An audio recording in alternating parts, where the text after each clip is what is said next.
오늘 우리에게 허락하신 말씀의 제목은 하나님을 찾는 영혼이라는 제목으로 은혜를 나눕니다. 위대한 작곡가 베토벤, 그가 명성을 날린 것은 1796년 유럽 순회 공연 때였습니다. 그러나 음악가로 명성을 얻자마자 그에게 시련이 닥쳐왔습니다. 소리가 잘 들리지 않는 것입니다. 음악가에게 소리를 듣지 못하는 것은 너무나 치명적인 일입니다. 인생이 끝났다고 생각한 베토벤은 신경이 예민해졌고 좌절에 빠지게 되었습니다.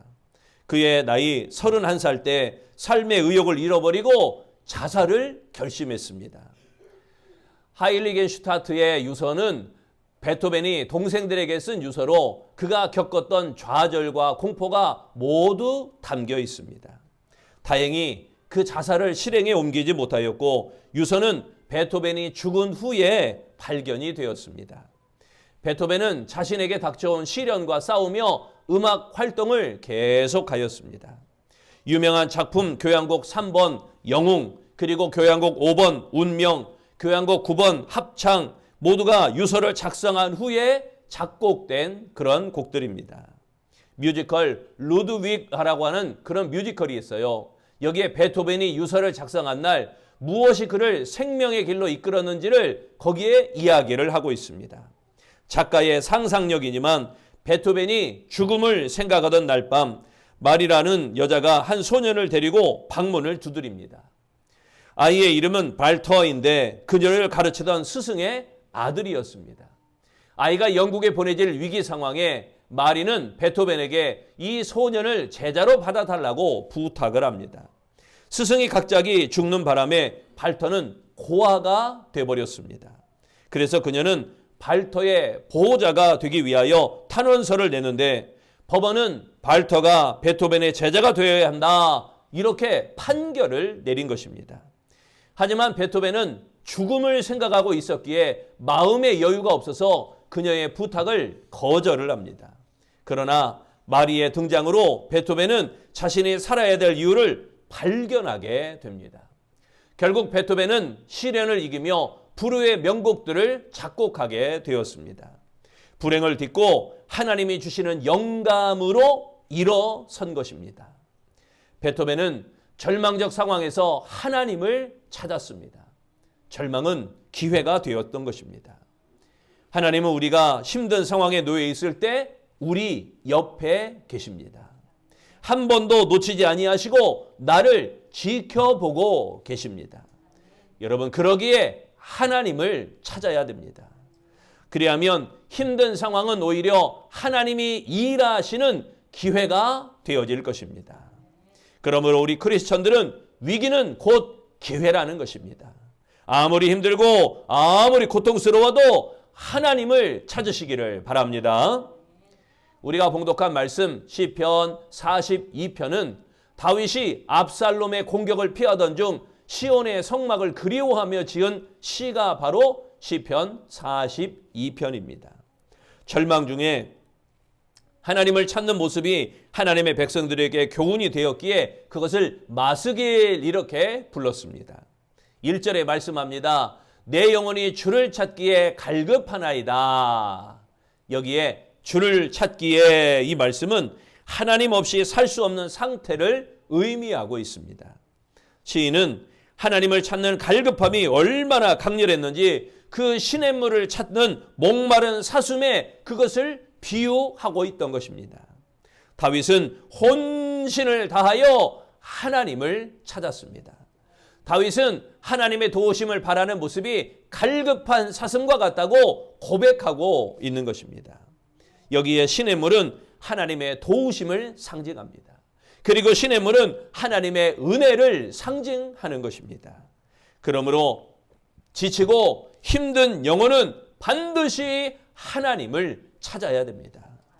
다윗처럼 하나님을 향해 고백해 보시기를 바랍니다. 내 영혼이 주를 찾기에 갈급하나이다. 여러분, 구원의 생수가 되시는 하나님을 찾으시기를 바랍니다. 그렇다면 하나님을 찾는 영혼의 모습은 어떠한가? 첫째, 하나님을 갈망합니다. 존 파이퍼 목사는 하나님을 기뻐하라라는 책을 썼습니다. 그 책에 하나님을 갈망함은 그의 목회와 설교의 중요한 주제가 되었습니다. 하나님을 갈망하는 것과 비교될 만한 다른 것이 없다라고 밝히고 있는 것입니다. 파이퍼 목사는 다음과 같이 말을 합니다. 그리스도인은 하나님을 갈망하는 모습을 잊어버리면 미로에 빠져버린다. 유혹과 시험이 난무하는 세상에서 하나님을 갈망하는 마음을 점점 잃어가고 있다. 그러기에 인간 중심이 아니라 하나님께 초점을 맞추어 하나님을 향한 갈망을 회복해야 한다. 여러분, 지금 무엇에 목말라 하고 있습니까? 삶 속에서 가장 절실하게 갈망하고 있는 것은 무엇입니까? 신앙은 이 갈망의 문제에 접근하는 것, 이게 바로 신앙입니다. 신앙이 인간의 갈망을 해결하지 못한다면 다른 대체물을 찾아서 방황하게 되어질 것입니다. 본문 2절에 말씀합니다. 내 영혼이 하나님 곧 살아계시는 하나님을 갈망하나니 내가 어느 때에 나가서 하나님의 얼굴을 배울까? 여기에 갈망하나니 이 말씀은 하나님을 갈구하며 찾는 마음을 가리키고 있습니다. 다윗은 하나님이 계시지 않은 것 같은 그런 상황을 고백하고 있는 것입니다. 절망적인 현실에 둘러싸여 사람들에게 야, 네 하나님이 어디 있느냐? 너 하나님 어디 있건데 이렇게 고생하고 있고 이렇게 핍박당하고 있고 이렇게 고난당하고 있느냐라고 조롱을 당하고 있는 것입니다. 그러나 다윗은 그 상황에서도 하나님을 살아계시는 하나님으로 고백하며 구원을 갈망하고 있는 것입니다. 여러분, 얼마나 하나님을 갈망하고 있습니까? 주일에 예배하고 찬양하고 믿음의 이웃과 교제하며 그 안에서 기쁨과 그 안에서 만족을 누리는 그런 갈급함을 가지고 이 자리에 나아오셨습니까? 본문의 시인 다윗은 시냇물이 사슴을 생존하게 하는 것처럼 우리를 살리시는, 우리를 생존케 하시는, 우리를 일으키시는 그런 하나님을 찾으라라고 갈급한 마음으로 이야기하고 있는 것입니다. 하나님을 갈망하는 사람과 함께 하시며 책임져 주십니다. 시냇물이 시냇가에 심겨진 나무를 열매 맺게 하듯이 하나님을 찾는 이들을 영혼과 육체를 살리게 되어지는 것입니다. 부디 하나님을 갈망하며 찾는 그 간절함이 회복되는 아름다운 성도가 되시기를 바랍니다. 두 번째, 하나님을 찾는 영혼의 모습은 하나님께 인도하는 것입니다. 1995년 6월 무려 501명이 사망한 삼풍백화점 붕괴 사고 당시 삼풍백화점 이한상 사장은 악몽을 딛고 일어나 몽골 선교사가 되었습니다. 국민일보와의 인터뷰에서 그날의 충격을 회고하며 다음과 같이 이야기했습니다. 당시 심정은 뭐라고 할 수도 없는 말 그대로 경악이었습니다. 어떻게 그런 일이 있을 수 있었는지. 사고 직후 그의 아버지 이준 회장과 함께 업무상 과실치사 혐의로 구속되어서 교도소에서 7년간 옥살이를 하고 출감하게 되었습니다. 보상 재원을 마련하기 위해서 전 재산이 압류되어 파산하게 되어진 것입니다. 그러나 어렵고 참담한 시간을 견디면서 정신적으로 강해졌습니다. 교도소에서는 낮에는 철 공장에서 일을 하고 저녁에는 성경 공부를 통해서 하나님을 간절히 찾았습니다. 후에 몽골 선교사가 된 이한상은 이렇게 고백합니다. 저는 삼풍백화점이 무너져 희생당한 많은 사람들에게 속죄하는 마음으로 살고 있습니다. 하나님께서 선교사로 일하게 하시려고 그와 같은 고난과 어려움을 주신 줄로 믿습니다. 하나님의 일을 위하여 자원하는 마음으로 선교하고 있습니다. 하나님을 찾는 자는 하나님의 인도함을 받게 되는 것입니다. 뿐만 아니라 다른 이들도 하나님께 인도하는 일을 감당하게 되는 것입니다. 그러므로 다윗이 고백한 것처럼 푸른 풀밭과 쉴만한 물가로 인도함을 받는 우리 아름다운 성도들이 되시기를 바랍니다. 4절에 말씀합니다. 내가 전에 성의를 지키는 무리와 동행하여 기쁨과 감사의 소리를 내며 그들을 하나님의 집으로 인도하였더니 이제 이 일을 기억하고 내 마음이 상하는도다. 여기에 인도하였더니 이 말씀은 다른 사람을 하나님께 이끌다라는 의미입니다. 다윗은 이 성의를 지키는 무리와 동행하며 저들을 하나님의 집으로 인도하였다고 말하고 있습니다. 절기에 기쁨과 감사 찬성으로 참석하며 다른 사람들을 인도하였다는 것입니다. 다윗은 예전인들을 기억하며 애통하는 심정으로 하나님을 찾고 있는 것입니다. 여러분, 왜 애통하고 있을까요? 아름다웠던 날들을 소중히 여기지 못했기 때문에 지금 애통하고 있는 것입니다. 자유롭게 예배할 수 있는 날을 주셨기에 소중히 여기지 아니하고 불순종하다가 도피하는 신세가 되고만 그 다윗의 심정, 여러분 그 다윗의 심정을 이해할 수 있겠습니까? 하나님께서 다른 사람을 인도하는 은혜를 베푸셨을 때 귀히 여겨야 하는 것입니다. 하나님을 간절히 찾는 자로 하나님의 인도하심을 받는 아름다운 신앙, 아름다운 성도 되시기를 바랍니다. 다른 사람을 하나님께 인도하는 그 열정이 회복되는 아름다운 성도 되시기를 축원합니다. 세 번째, 하나님을 찾는 영혼의 모습은 하나님을 찬송합니다. 행동하는 신앙의 표상인 신학자 디트리 본회퍼는 안정된 교수 생활을 내려놓고 히틀러 치하에서 고통에 빠진 조국으로 돌아왔습니다.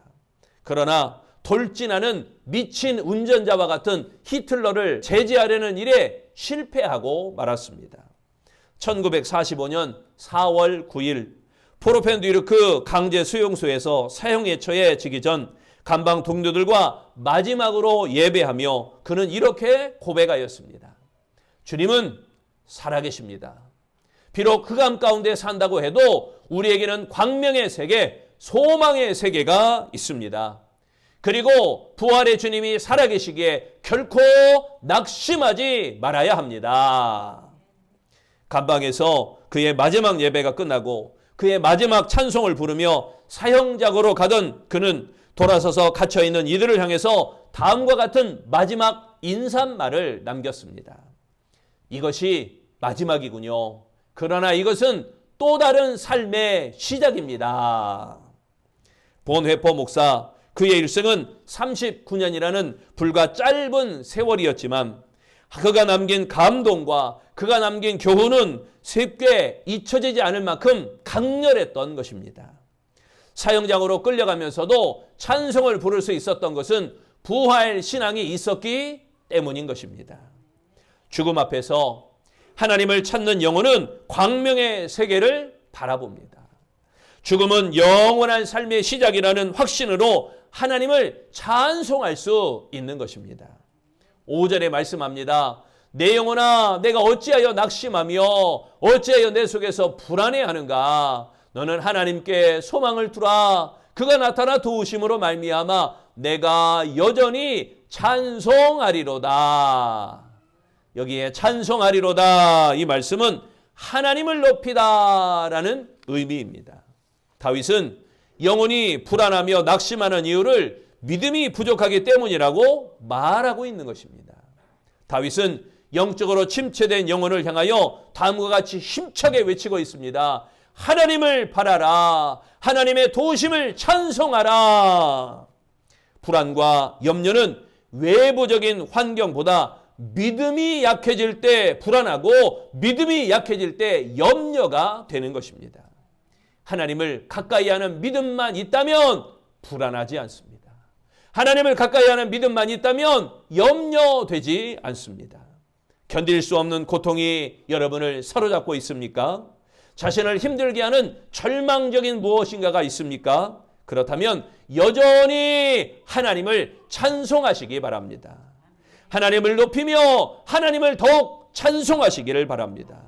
하나님은 원망하지 아니하고 찬송하며 하나님을 찾는 자, 하나님을 찾는 자를 도우시는 하나님이십니다.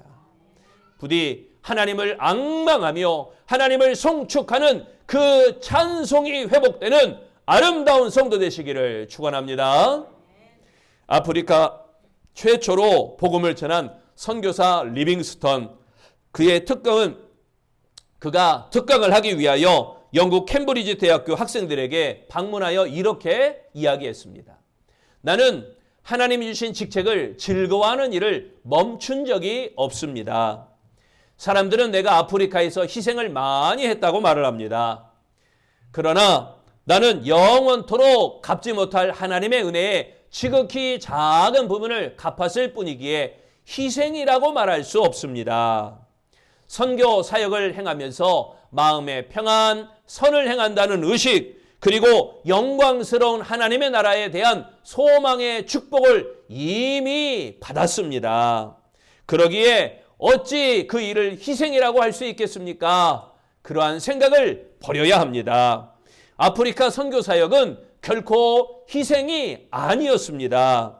물론 걱정과 질병, 고난과 위험으로 잠시 낙심할 수도 있습니다. 그러나 장차 주어지는 영광에 비교하면 그것들은 아무것도 아닙니다. 리빙스턴은 하나님 안에서 받는 고난을 희생으로 여기지 않았던 것입니다. 하나님을 찾으며 그 영혼이 기쁨을 얻었기 때문인 것입니다. 인생은 고통으로 인하여 영적 침체를 경험할 수도 있고 또 그 영적 침체는 때로는 믿음을 흔들리게 하기도 합니다. 그러나 그리스도인은 고통이 가져오는 영적 침체를 반드시 극복해야만 합니다.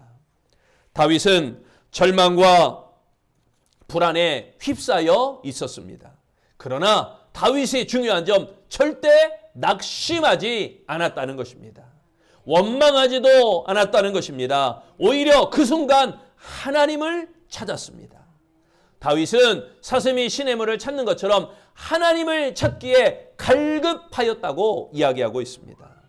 사랑하는 성도 여러분, 우리의 영혼을 향해서 하나님을 찾으라라고 선포하시기를 바랍니다.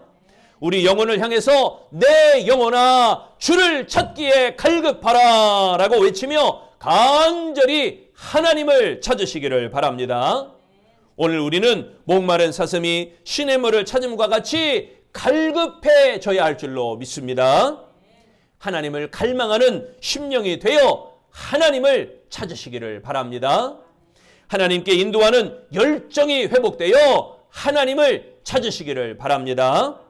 하나님의 도우심을 찬송하며 하나님을 찾으시기를 바랍니다.